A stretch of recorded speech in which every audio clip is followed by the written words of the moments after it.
সম্মানিত বন্ধুরা, আপনারা যারা বন্টননামা দলিলের ব্যাপারে আমাকে অনেকে নক করছেন। বন্টননামা দলিলটা কীভাবে করতে হবে, বন্টননামাটা কে কে কে করতে পারবে এবং বন্টননামাটা কেন করা হয়, আজকে বিস্তারিত ভিডিওতে বলা হবে। আপনারা 3 মিনিট একটা ভিডিও ভালো করে এটা দেখবেন এবং অনেক উপকার হবে এবং অন্যকে দেখার জন্য সুযোগ করে দিবেন, ভিডিওটা শেয়ার করে দিবেন। এখন বলি বিস্তারিত।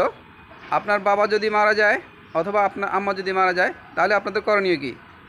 বাবা যখন মৃত্যুবরণ করবে, প্রথম অবস্থা হলো তার একটা ডেথ সার্টিফিকেট লাগবে, যে উনি কখন কোন তারিখে মারা গেছে, কোন সময় মারা গেছে, একটা ডেথ সার্টিফিকেট লাগবে। এই জিনিসটা আপনাকে কালেক্ট করতে হবে।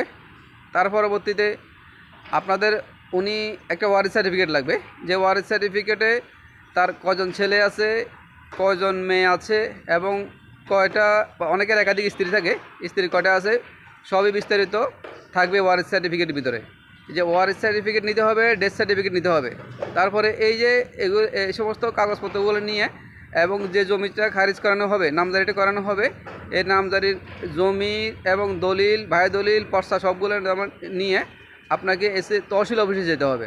তহসিল অফিসে গিয়ে নামজারির প্রস্তাব করতে হবে, যে সবার নামে একসাথে সবার নামে নামজারি করতে হবে।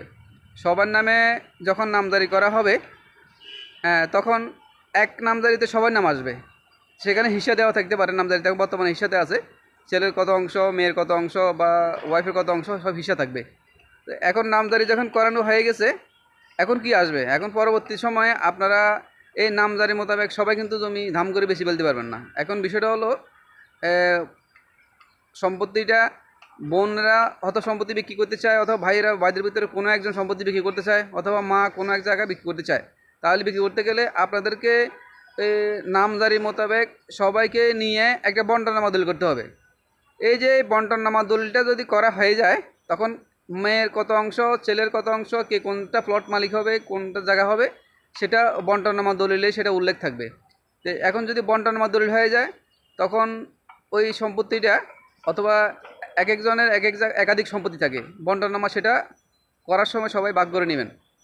মেয়েরা কোনটা পাবে, ছেলেরা কোনটা পাবে, ওয়াইফ কোনটা পাবে, বিস্তারিত বন্টননামা দলিলে সবগুলো ভাগ করে নেবেন। তারপরে দলিলটা হয়ে যাওয়ার পরে আপনারা ওই প্রত্যেকের অংশ ভাগ ভাগ অনুপাতে নামজারি করে ফেলবেন। নামজারি যখন করে ফেলবেন, এখন এবার আপনারা সম্পত্তিটা যে অংশটা বেচতে চান, দখল মোতাবেক ওই যে বন্টননামা দলিল মোতাবেক আপনারা বিক্রি করতে পারবেন। যতক্ষণ পর্যন্ত নামজারি না করাবেন, যতক্ষণ পর্যন্ত বন্টননামা দলিল না হবে, ততক্ষণ পর্যন্ত আপনারা সম্পত্তি কেনাবেচা করতে পারবেন না। ওয়ারিশ সম্পত্তিটার মধ্যে এখন বর্তমানে খুবই কড়াকড়ি। আপনাদেরকে যারা সম্পত্তি বিক্রি করতে চাচ্ছেন, কাগজপত্রগুলো সব রেডি করে আপনারা নামজারি এবং বন্টননামাটা রেডি করবেন। এবং যে সমস্ত ব্যক্তিরা ওয়ারিশ সম্পত্তি কিনতে চাচ্ছেন, তারাও এই যে বন্টননামা দলিল ছাড়া সম্পত্তি নিতে পারবেন না।